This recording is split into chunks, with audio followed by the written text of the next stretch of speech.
Bismillahirrahmanirrahim. Assalamualaikum warahmatullahi wabarakatuh.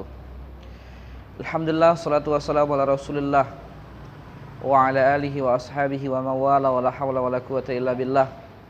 Subhanaka la ilma lana illa ma'alamtana innaka antal alimul hakim wa tub alaina innaka antat tawwabur rahim.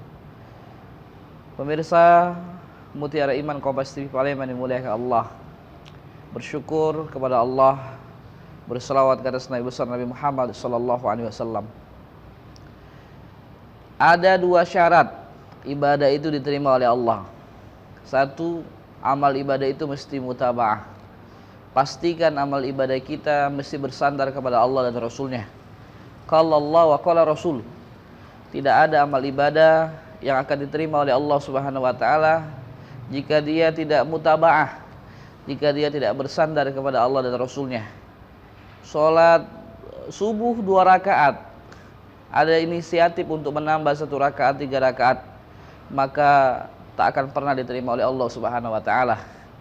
Puasa Ramadan 1 bulan lamanya, tapi kita mencoba untuk menambahnya setengah bulan lagi, 1,5 bulan kita puasa Ramadan, maka puasa kita tak akan diterima oleh Allah Subhanahu wa taala. Ada orang yang mendiskon puasanya, yang harusnya 1 bulan dia dikurangi di 10 hari pun tak akan pernah diterima oleh Allah Subhanahu wa taala. Maka mesti amal ibadah itu bersandar kepada Allah Subhanahu wa taala dan bersandar kepada Nabi besar Nabi Muhammad sallallahu alaihi wasallam dan mengikuti para ulama.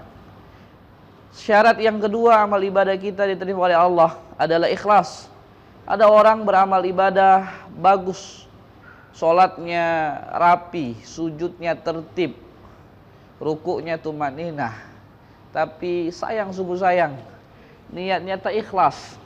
Dia beribadah bukan karena Allah, tapi dia beribadah ingin mengharapkan pujian manusia, pengen dianggap menjadi hamba yang paling taat, pengen dianggap menjadi hamba yang dekat dengan Allah, tak ikhlas karena Allah Subhanahu wa taala, maka amal ibadahnya tak akan pernah diterima oleh Allah Subhanahu wa taala. Maka pemirsa Mutiara Iman Kompas TV Palembang dimuliakan Allah Subhanahu wa taala, pastikan amal ibadah kita, 1, dia mesti mutaba'ah, 2, mesti ikhlas karena Allah Subhanahu wa taala. Satu ketika Nabi sallallahu alaihi wasallam bersabda di depan sahabatnya. Apa kata Nabi? Kata Nabi SAW, akhafu ma akhafu alaikum. Aku takut dari apa yang aku takutkan kepada kalian, yaitu syirkul asghar, yaitu syirik kecil. Kemudian sahabat bertanya, ya Rasulullah, wa ma syirkul asghar? Apa yang dimaksud dengan syirik kecil itu?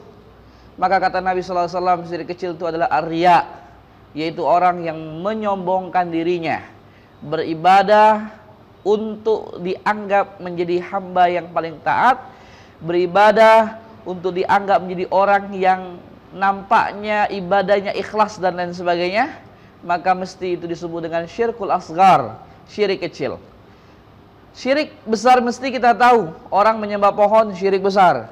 Orang percaya sesuatu yang itu bukan hak dia untuk mengetahuinya, itu adalah hak Allah, gaib, kemudian dia mempercayainya, maka adalah syirkul akbar, yaitu syirik yang besar. Dan khalidina fiha, orang yang melakukan syirik besar mesti dia akan kekal di dalam neraka jahanam. Berbeda dengan syirkul asghar, yaitu syirik kecil, yaitu orang yang riya. Orang yang riya adalah orang-orang yang beribadah bukan karena Allah, bersedekah tapi dipamerkan supaya dipandang menjadi orang yang rajin bersedekah dan lain sebagainya. Hati-hatilah kita jamaah dimuliakan Allah, bagi kita yang senantiasa beribadah bukan karena Allah. Karena sejatinya orang yang beramal ibadah bukan karena Allah, mesti yang Allah Subhanahu wa taala akan jadikan dia adalah orang-orang hamba-hamba yang akan ditantang oleh Allah di hari kiamat kelak. Yaitu ketika dia dihadapkan dengan Allah, Allah Subhanahu wa taala katakan, idhabu ila kuntum turauna. Pergilah kalian kepada orang-orang yang kalian beribadah bukan karena aku, kata Allah, tapi karena mereka. Pergi kalian cari mereka, kemudian minta kepada mereka, hal tajiduna khairan, Kira-kira apakah kalian akan mendapatkan kebaikan dari mereka? Maka jelas jamaah dimuliakan Allah, orang yang beramal ibadah bukan karena Allah, maka mesti tidak akan pernah mendapatkan kebaikan sedikit pun dari orang-orang yang dia pamerkan amal ibadah itu di hari akhirat.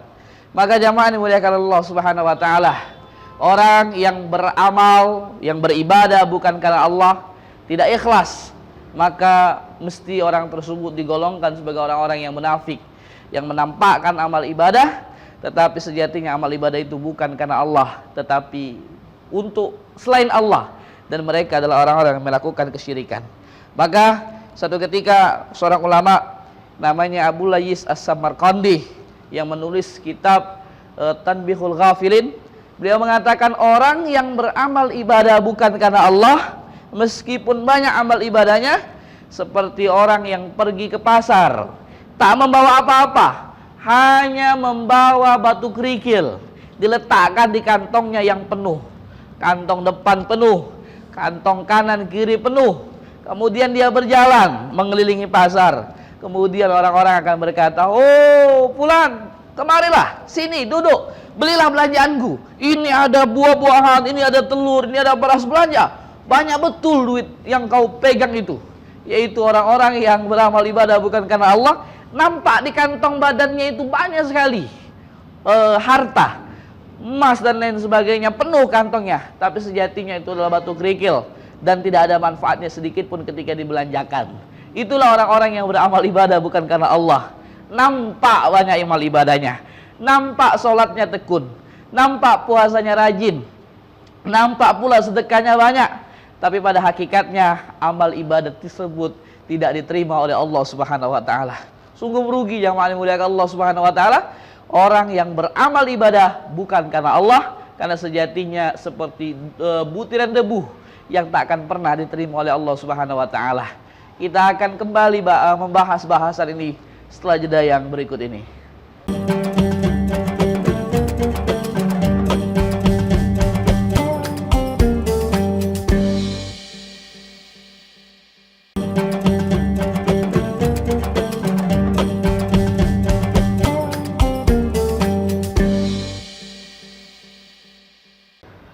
Pemirsa Mutiara Iman, Kompas TV Palembang yang dimuliakan oleh Allah. Keikhlasan itu adalah amalan hati. Tak bisa kita memponis seorang itu tak ikhlas. Seringkali kita melihat saudara kita kemudian menampakkan amal kebaikannya di media sosial, kemudian mempostingnya, kemudian memperlihatkannya, maka kita menganggap mereka itu tak ikhlas. Sejatinya jamaah yang dimuliakan Allah, ikhlas itu adalah amalan hati. Tak bisa kita memponis orang itu tak ikhlas dan lain sebagainya. Tapi mesti kita mengkoreksi amal ibadah kita agar kiranya amal ibadah kita itu ikhlas di hadapan oleh Allah Subhanahu wa taala. Karena jamaah dimuliakan Allah Subhanahu wa taala, amal ibadah itu ada yang selamat, ada amal ibadah yang tak selamat. Amal ibadah yang selamat adalah amal ibadah yang diterima oleh Allah. Sebaliknya, ada amal ibadah yang tak diterima oleh Allah Subhanahu wa taala, adalah amal ibadah yang tak selamat. Maka mesti jadikan amal ibadah kita itu yang selamat. Maka kata para ulama, agar amal ibadah engkau selamat di sisi Allah Subhanahu wa taala, amal ibadah itu diterima oleh Allah Subhanahu wa taala, maka 4 syaratnya. 1, yaitu an-niyatu fi mabdihi, yaitu berniat ketika mengamalkan amal ibadah itu. Tidaklah diterima puasa seseorang, tidaklah diterima sholat seseorang, tidaklah dia diterima ibadah seseorang jika dia tidak berniat karena Allah Subhanahu wa taala. Apapun ibadahnya, haji mesti berniat, sholat mesti berniat, puasa mesti berniat. Maka innamal a'malu binniat, sesungguhnya segala sesuatu itu tergantung pada niatnya. Orang yang tak berniat maka tak akan diterima oleh Allah Subhanahu wa taala amal ibadahnya. Karena niat dalam ibadah adalah rukun. Rukun satu saja batal, maka batallah amal ibadah tersebut. Maka jamaah dimuliakan Allah Subhanahu wa taala, maka mesti yang pertama adalah an-niyat fi mabdihi, yaitu niat ketika memulainya. Maka mesti berniat. Niat mesti diucapkan? Tak mesti. Niat itu mahaluha fil qalbi, niat itu dalam hati. Jangan gara-gara kita lupa niat kemudian kita tak mau beramal ibadah. Kenapa kamu tak sholat tahajud? Tak tahu niatnya. Kenapa kau tak sholat duha? Lupa niatnya. Maka niat itu adalah mahaluha fil qalbi. Niat itu dalam hati. Tidak mesti kita lafazkan. Kita niatkan saja dalam hati kita, maka mesti sudah masuklah rukun ibadah kita tersebut. Tapi bagaimana orang-orang yang kemudian menjadikan niat itu mesti diucapkan? Maka itu adalah sunnah. Di dalam mazhab Imam Syafi'i, orang yang mengucapkan niat, talafuz bin niyah, seperti kita sholat, usolli, fardu zuhri, dan lain sebagainya, itu adalah talafuz bin niyah. Dan itu adalah hukumnya sunnah. Maka jangan jadikan niat kemudian menghalangi kita untuk beribadah. Jangan gara-gara kita lupa lafaz niatnya, kemudian kita tak beramal ibadah. Satu, mesti berniat. Niat ini adalah penting yang menentukan amal ibadah itu diterima oleh Allah Subhanahu wa taala. Iya atau tidak? Yang kedua, yang menentukan kualitas amal ibadah itu, dia bisa menjadi berpahala atau tidak. Ada orang bangun di subuh, kemudian dia mandi, kemudian dia pergi sholat, maka mandinya tersebut tidak ternilai pahala di sisi Allah Subhanahu wa taala. Kenapa? Karena dia tidak menjadikan mandinya itu niat untuk melaksanakan sholat subuh. Tapi ada seorang hamba yang bangun dia sebelum subuh, kemudian dia mandi, berniat mandinya itu untuk beribadah sholat subuh, maka mesti amal ibadahnya ternilai pahala di sisi Allah sebagai mandi yang sunnah.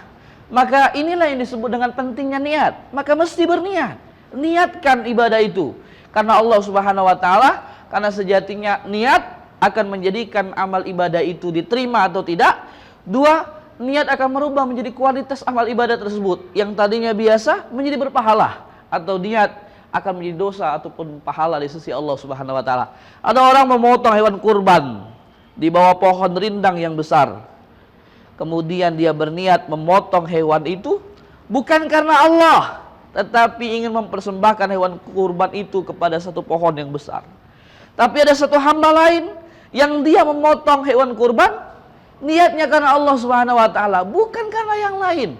Maka mesti walaupun hewan kurbannya sama ukurannya, sama bentuknya, sama warnanya, sama timbangannya, tapi mesti bernilai yang berbeda. Satu, orang yang beramal ibadah bukan karena Allah kemudian untuk penunggu pohon tersebut dan lain sebagainya, maka ternilai dosa di sisi Allah, syirkul akbar, yaitu syirik besar. Maka besar dosanya di sisi Allah. Ada seorang hamba yang dia berniat karena Allah kurban, maka mesti pahalanya di sisi Allah Subhanahu wa taala. Itulah pentingnya niat. Satu. Dua, bagaimana agar amal ibadah kita diterima oleh Allah Subhanahu wa taala? Yang kedua adalah as-sabru fi wasatihi. Orang itu mesti bersabar di pertengahan menjalankan amal ibadah. Orang yang beramal ibadah mesti sabar, karena sesungguhnya orang yang tak sabar melakukan amal ibadah, maka akan tak selamat beramal ibadahnya. Salah satu tanda orang yang tak selamat ketika melakukan amal ibadah, tanda orang yang tak sabar ketika amal ibadah, yaitu orang-orang yang sholat, yang ibadah tergesa-gesa. Yang tadinya harusnya 5 menit sampai 10 menit, dia menjadi kereta cepat sampai akhirnya 2 menit, 3 menit selesai sholatnya. Begitu cepat, tak khusyuk, tak sabar ketika dia menjalankan amal ibadah. Maka mesti sabar, as-sabru ala ta'atihi, yaitu bersabar dalam ketaatan kepada Allah Subhanahu wa taala, atau bersabar ketika menjalankan amal ibadah. Apapun itu, sholat, puasa, semua mesti bersabar. Dan termasuk menikah pun adalah ibadah, maka mesti bersabar kepada Allah Subhanahu wa taala atas cobaan dan ujian yang Allah Subhanahu wa taala tetapkan. Dan yang ketiga, agar amal ibadah kita diterima oleh Allah Subhanahu wa taala, mesti amal ibadah tersebut yaitu al-ikhlasu fi akhirih, yaitu ikhlas karena Allah Subhanahu wa taala. Diterima atau tidak diterima oleh Allah Subhanahu wa taala, serahkan sepenuhnya karena Allah Subhanahu wa taala. Sebagaimana sering kita sampaikan di setiap salat kita, inna sholati wa nusuki wa mahyaya wa mamati lillahi rabbil alamin. Segala sesuatu kita serahkan kepada Allah, mulai dari salat, ibadah, puasa, hidup dan mati karena Allah Subhanahu wa taala. Dan yang terakhir, jamaah dimuliakan Allah Subhanahu wa taala, yaitu al-ilmu qabla mabdi'ihi, yaitu berilmu sebelum melakukan amal kebaikan. Kita bahas setelah jeda yang berikut ini.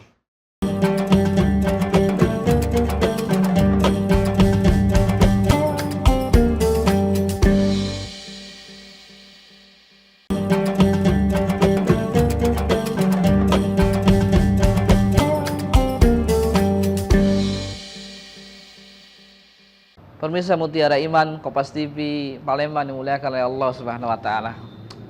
Yang terpenting dari hal-hal yang terpenting yang kami sampaikan, yaitu niat ketika melakukan, sabar ketika melakukan amal ibadah, dan ikhlas ketika menyelesaikan amal ibadah. Yang terpenting juga dari amal ibadah agar amal ibadah itu selamat diterima oleh Allah Subhanahu wa taala, yaitu al-ilmu qabla mabdi'ihi, yaitu berilmu sebelum melakukan amal ibadah. Mesti berilmu, apapun itu. Al-ilmu qabla qauli wal amali, ilmu sebelum berkata dan sebelum berbuat. Maka pastikan amal ibadah kita itu didasari dengan ilmu, bukan ikut-ikutan tanpa dasarnya.